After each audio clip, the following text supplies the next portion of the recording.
That's why I actually didn't go to NFT NYC this year. I just like didn't feel like I was gonna miss out enough. Like I obviously know I'm missing out on some networking potential. Like I get that because I went last year was fun, but I just felt okay missing out. I feel like I wasn't leaving too much. I was very okay staying back and just working on chippy stuff. Yeah, I think it's a, there, it's a pretty rare position to be in. I try to be like that for as much as I can, but sometimes I FOMO into, going to stuff. Yeah, It's hard, when a lot of your friends are going, but I think it's a great skill. You only have so much time.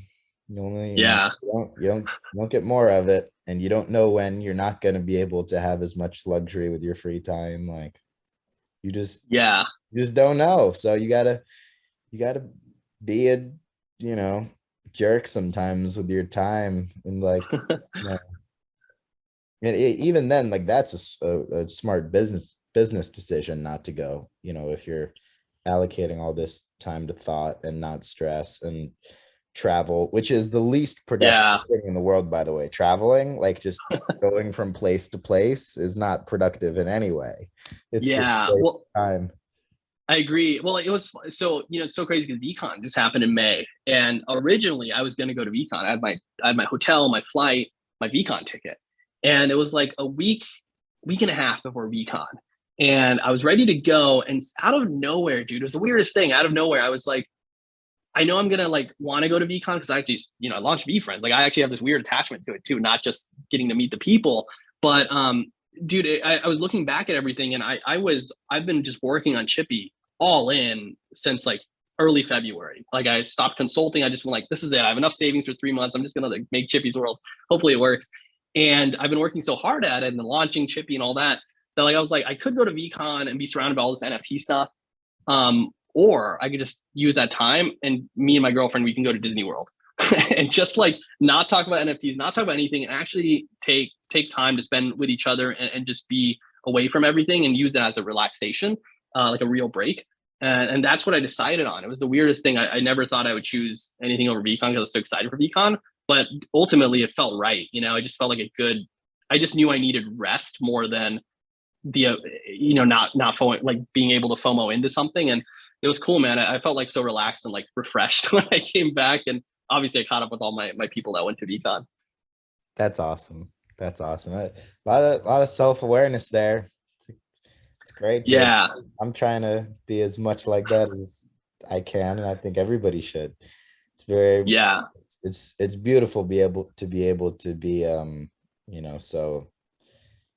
so aware of what's best for yourself, you know. yeah. I don't know how much I just turned 30. I don't know if I would have done that when I was 25. Like I remember I would FOMO into everything when I was like a little bit younger. So I don't know how much of that's just like going through those experiences in my 20s. I'm like, nah, I think I should listen to myself more. So Yeah. yeah. That's how I feel a little bit. Obviously, I'm younger than that, but um, Yeah. I feel like I've sort of done everything I wanted to do. So Hmm. now I'm just in this place where it's like, all right, I'm going to be intentional now. So if it's Yeah. like, if there isn't a particular thing or person, or I'm not gambling with my time anymore. Like there's a Mm. time and place for gambling where it's like, oh, there might be somebody who I like at this random event of a company I've never worked with, of a project that I've never seen. Let me gamble these 2 hours. Yeah, yeah, And by the way, it's never just the 2 hours. It's like getting there, it's getting back, it's thinking about it, it's on your schedule. You say no to something else, so now that's 4 hours of lost time.